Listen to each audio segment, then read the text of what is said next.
À l'été 1978, les Bleus débarquent en Amérique du Sud, non pas en prétendant au titre, mais en quête d'identité. Sous la houlette de Michel Hidalgo, ils amènent une génération de jeunes talents et un style de jeu poétique et offensif, baptisé football champenois. Malgré une élimination dès la phase de groupe, dans le groupe de la mort, avec l'Argentine et l'Italie, la génération 1978 fait naître les premiers espoirs. Ils pratiquent un football magnifique, libre et passionné, préfigurant les glorieuses années 1980.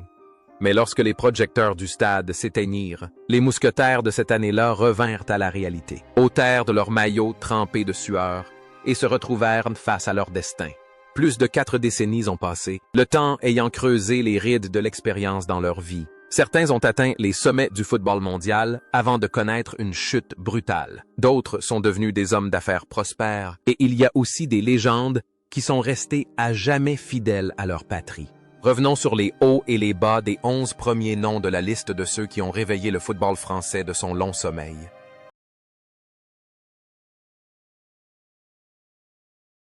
Marius Trésor, la fière perle noire de Guadeloupe, fut capitaine de l'équipe de France en 1978 et incarna à la perfection le calme et l'autorité en défense. À 28 ans, il évoluait au poste de libéro, dégageant le ballon avec brio et initiant les attaques avec une précision chirurgicale grâce à ses longues passes. Doté d'un physique idéal et d'une lecture du jeu exceptionnelle, Trésor fut un véritable pilier mental pour une jeune équipe. Il disputa les 3 matchs, orchestrant de la défense face aux redoutables attaquants argentins et italiens. L'image de Trésor dirigeant sereinement ses coéquipiers est devenue le symbole de la maturité du football français face aux talents étrangers.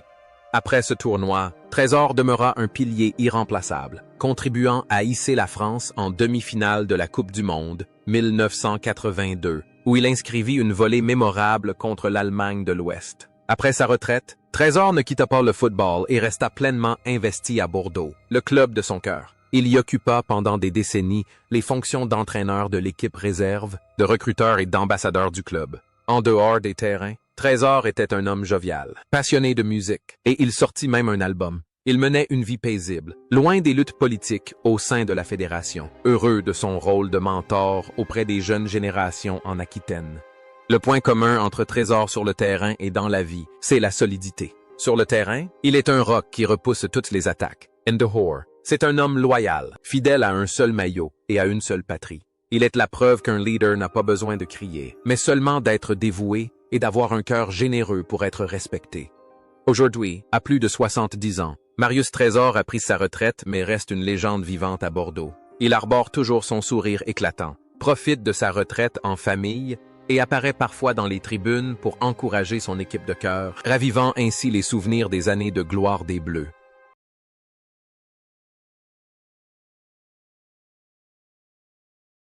Michel Platini, c'est le nom qui a fait admirer au monde entier son talent exceptionnel pour la première fois lors de la Coupe du Monde 1978. Ce jeune homme de 22 ans, avec sa chevelure bouclée et son maillot numéro 10 ample, était considéré comme le Mozart du football français. Platini n'avait pas besoin de beaucoup bouger, le ballon semblait toujours le trouver. Grâce à sa vision tactique géniale et à ses coups francs directs caractéristiques, il a marqué son premier but contre l'Argentine, lançant officiellement une carrière brillante. L'image de Platini en 1978 n'était pas seulement le début d'une légende, mais aussi l'émergence de celui qui allait bouleverser la place du football français sur la scène internationale.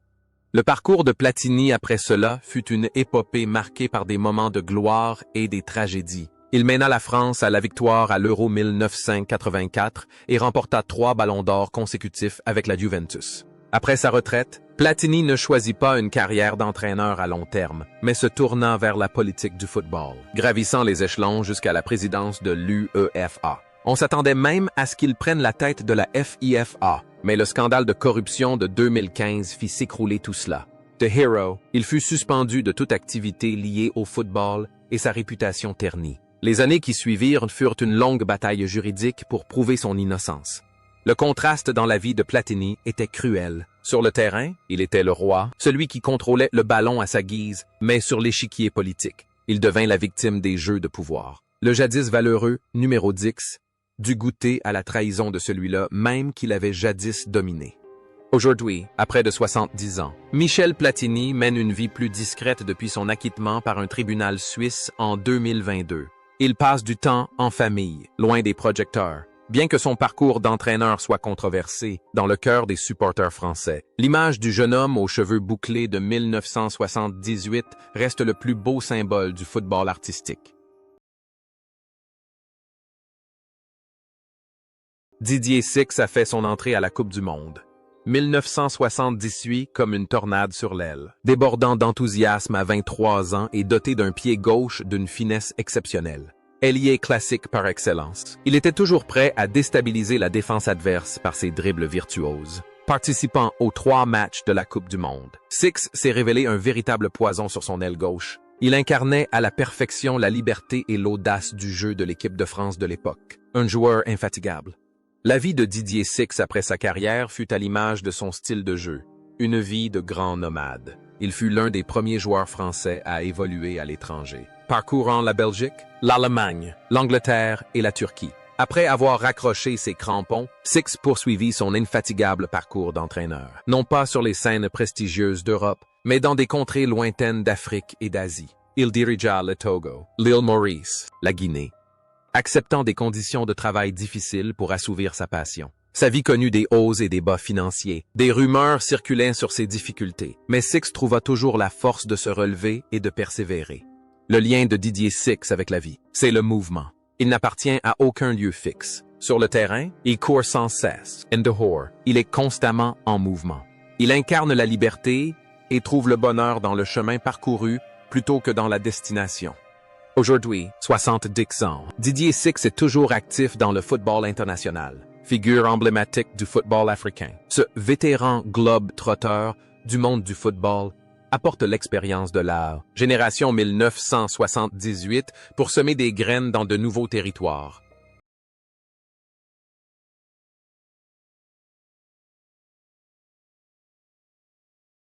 Dominique Battenet était considéré comme le moteur infatigable et inépuisable du milieu de terrain de l'équipe de France lors de la Coupe du Monde 1978. À 24 ans, célèbre pour ses frappes puissantes de loin sous le maillot de Saint-Étienne, notamment son but contre Liverpool, Battenet apporta à l'Argentine sa combativité et son excellent jeu en 1 contre 1. Il jouait le rôle d'un gardien rythmique, nettoyant inlassablement le milieu de terrain pour libérer l'espace nécessaire à la créativité de Platini.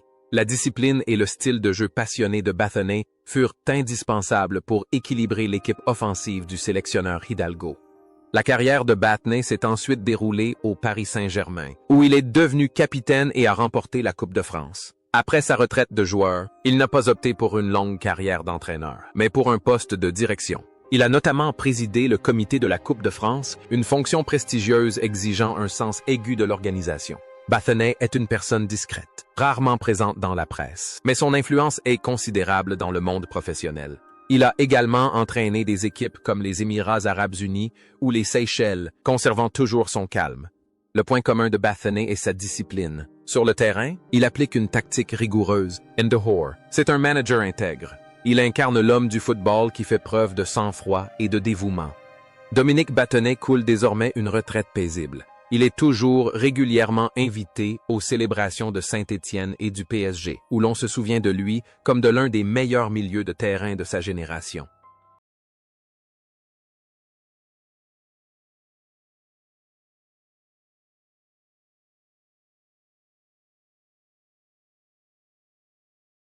Maxime Bossis, surnommé le Grand Max, était le défenseur moderne qui a élevé le blocage au rang d'or lors de la Coupe du Monde 1978. Arrivé au tournoi à seulement 22 ans, Bossis, avec sa taille impressionnante et ses longues jambes, jouait avec grâce et technique plutôt qu'avec force brute. Il pouvait évoluer aussi bien en défense centrale qu'en latérale. En Argentine, Bossis a fait preuve d'une maturité incroyable, devenant l'une des plus grandes révélations du tournoi. Il était un symbole d'élégance défensive rare.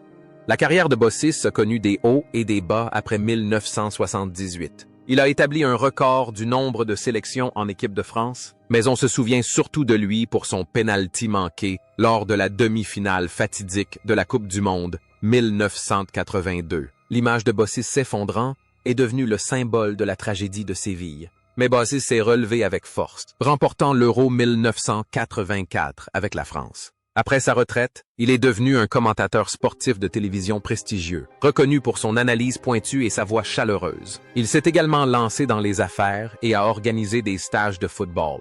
Le lien entre Bossis et la vie, c'est l'élégance. Il pratique un football raffiné et mène une vie digne. Il n'a pas laissé la douleur de 1982 l'accabler, mais en a fait une leçon de maturité. Aujourd'hui, Maxime Baussy demeure une figure emblématique du petit écran français. À près de 70 ans, il conserve son élégance naturelle, véritable gentleman du football français qui a vécu toutes les émotions de ce sport.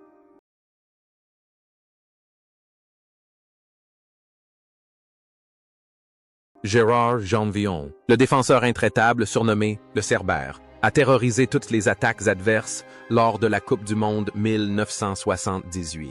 Ce Martiniquais de 24 ans était réputé pour son marquage extrêmement difficile. Doté d'un physique et d'une vitesse digne d'un athlète, Janvion était chargé de bloquer les attaques dangereuses de l'adversaire. Jouant avec instinct, sauvage et féroce, il formait un véritable rempart d'acier devant son but.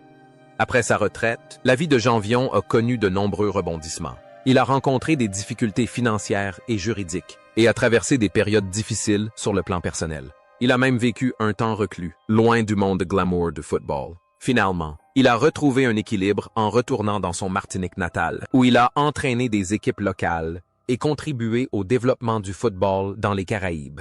Ce qui distingue Janvion, c'est sa ténacité. Sur le terrain, il terrorise les attaquants. In dehors, il doit aussi affronter les dures réalités de la vie, mais son instinct de guerrier l'empêche de s'effondrer. Gérard Janvion mène désormais une vie discrète en Martinique. Bien qu'il se fasse rare dans les médias français, il reste une légende pour les supporters de Saint-Étienne, grâce à son style de jeu intrépide.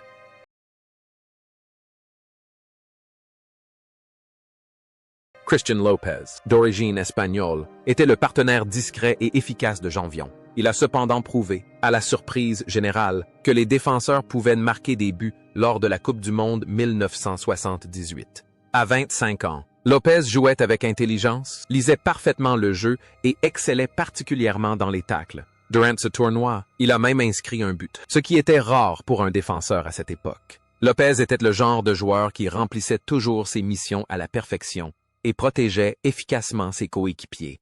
Après une brillante carrière de joueur, Lopez a choisi une vie très simple. Il n'a pas poursuivi une carrière d'entraîneur de haut niveau, mais a travaillé dans le secteur des assurances, puis comme gérant de magasins de sport. Il a également entraîné des équipes amateurs dans les régions de Cannes et de Canet. Lopez trouvait plus de joie à enseigner le football aux enfants qu'à profiter des paillettes du football professionnel. C'était un homme de famille, menant une vie simple et sincère.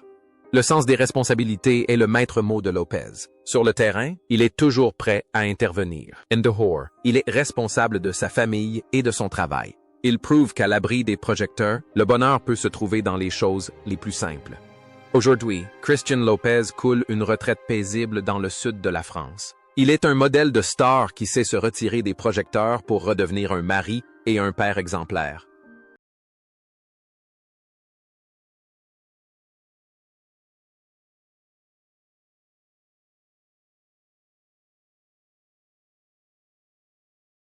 Henri Michel, véritable légende du FC Nantes, a apporté sérénité et élégance au milieu de terrain lors de la Coupe du Monde 1978. À 30 ans, il était l'un des joueurs les plus expérimentés de l'équipe de France. Il pratiquait le fameux jeu à la nantaise, fait de combinaisons courtes, rapides et élégantes. Participant à 2 matchs, Henri Michel a joué un rôle essentiel de transition entre l'ancienne et la jeune génération des Platini.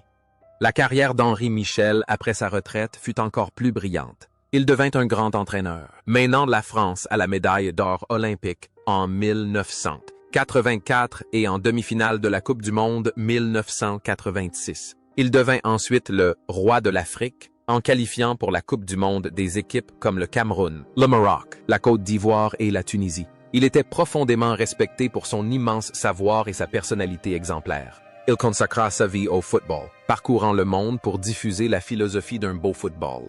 Le point commun d'Henri Michel est sa magnanimité. Il a pratiqué un football magnifique, a entraîné un football magnifique et a mené une vie magnifique. Il a été un grand mentor pour de nombreuses générations de joueurs.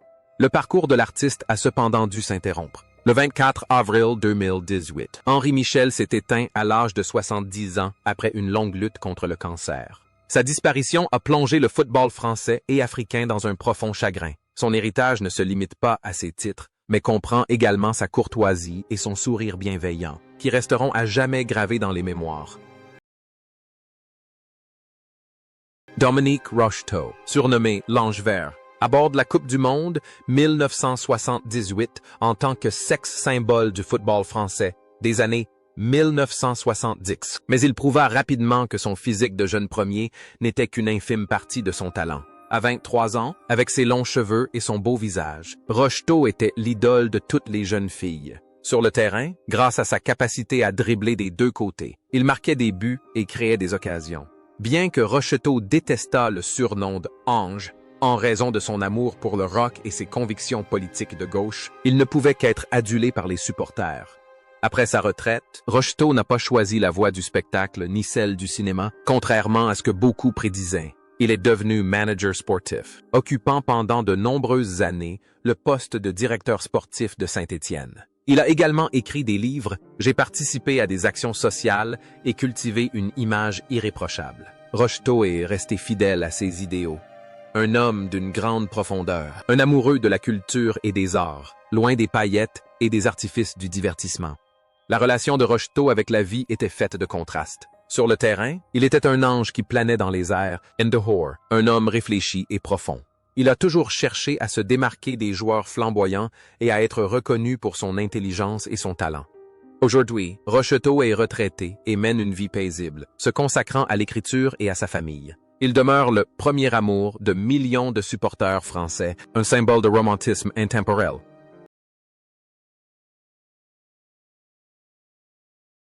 Bernard Lacombe est entré dans l'histoire lors de la Coupe du Monde 1978 en inscrivant, en seulement 37 secondes, le tir le plus rapide du tournoi et le plus rapide de l'histoire de l'équipe de France à cette époque contre l'Italie. À 25 ans, il était un attaquant classique, doté d'un excellent pressing, d'une finition polyvalente et d'une précision chirurgicale dans la surface de réparation. Lacombe était le fer de lance de l'attaque, spécialisé dans la transformation des passes de Platini en but.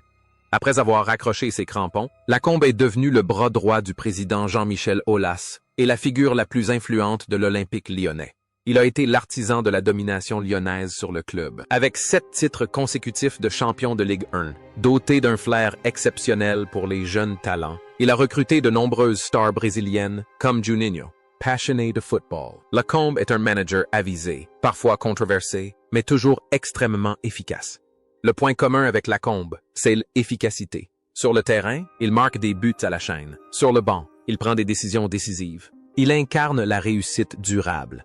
Bernard Lacombe a pris sa retraite de son empire lyonnais, mais il demeure une légende vivante dans la ville. Il consacre son temps au golf et profite des fruits d'une vie de dévouement sans faille.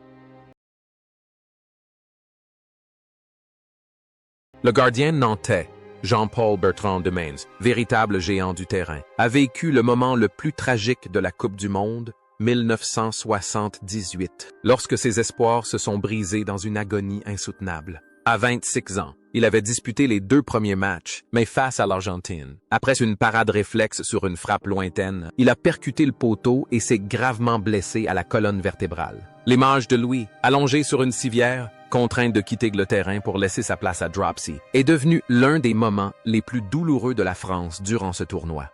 Après cette terrible blessure, Bertrand de Mainz a tenté un retour au plus haut niveau pendant de nombreuses années à Nantes. Mais le plus surprenant reste sa vie après le football. Il est devenu un homme d'affaires extrêmement prospère dans l'immobilier et la finance. Il a bâti une carrière florissante, devenant l'un des anciens joueurs les plus riches de France. Il a rompu de nombreux liens avec le monde du football pour se concentrer sur sa fortune, prouvant ainsi que la perspicacité d'un gardien de but peut également s'appliquer au monde des affaires. Le lien entre Bertrand de Mainz et la vie, c'est le courage. Après une blessure qui a failli lui briser le dos, il s'est relevé pour continuer à jouer, puis a bâti une vie nouvelle et brillante. Il était la preuve que le football n'est qu'un chapitre du livre de la vie. Aujourd'hui, Jean-Paul Bertrand Desmanet est un homme d'affaires prospère, menant une vie confortable et discrète. Le souvenir de la collision avec le poteau de but en 1978 n'est plus qu'une légère cicatrice sur le dos de cet homme qui a réussi.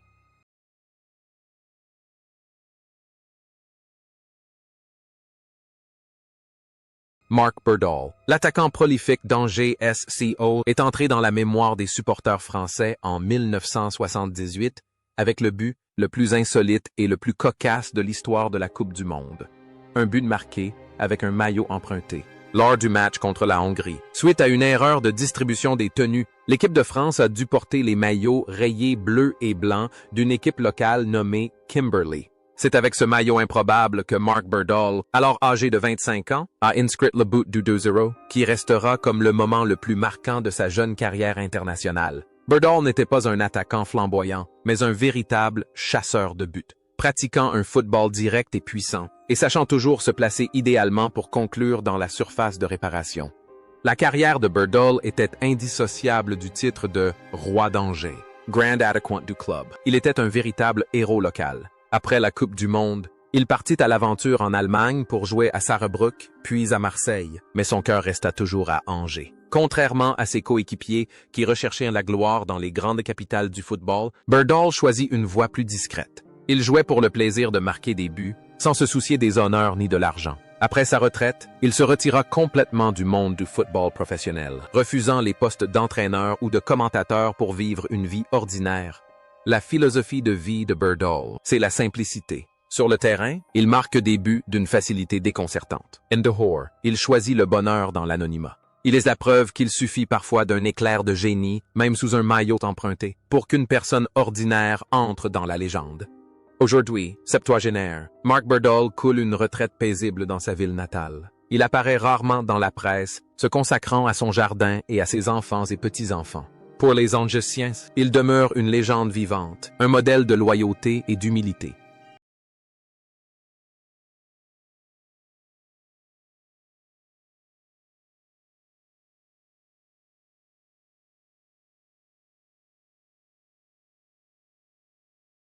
Olivier Rouillet, surnommé La Rouille, a apporté la fraîcheur de ses 22 ans à la Coupe du Monde 1978 avec sa vitesse incroyable et son sourire intarissable, comme si le football était la plus grande joie de sa vie. Meilleur ami et partenaire idéal de Michel Platini à Nancy, rapide comme l'éclair, technique et toujours plein d'énergie, Rouillet était un véritable poison sur l'aile droite. Il a disputé 2 matchs lors du tournoi, insufflant le précieux enthousiasme de la jeunesse. Mais derrière ce sourire se cachait un lourd secret qu'il dut dissimuler tout au long de sa carrière. Bien après avoir raccroché ses crampons, Olivier Rouillet fit courageusement son coming out. Il fut l'un des premiers et des rares footballeurs professionnels en France à oser le faire. Rouillet confia avoir mené 2 vies parallèles, celle d'un joueur performant sur le terrain et celle d'un homme solitaire contraint de cacher sa véritable identité en raison des préjugés sociaux de l'époque. Après sa retraite, il travailla comme entraîneur à Nancy, puis s'épanouit comme consultant TV et gérant d'un bar-restaurant à Nancy. Le contraste dans la vie de Rouillet est frappant. Sur le terrain, il utilisait sa vitesse pour dominer ses adversaires, mais dans la vie, il a dû faire preuve de courage pour surmonter les préjugés. La liberté qu'il affichait dans son jeu en 1978 s'est finalement concrétisée dans sa vie lorsqu'il a décidé d'être fidèle à lui-même. Aujourd'hui, Olivier Rouillet reste un visage familier et apprécié de la télévision française, l'équipe. Il vit heureux, confortablement et avec fierté. Ancien International. Il est aussi un symbole de courage, un pionnier pour la communauté LGBTQ+, dans un milieu footballistique marqué par une masculinité toxique.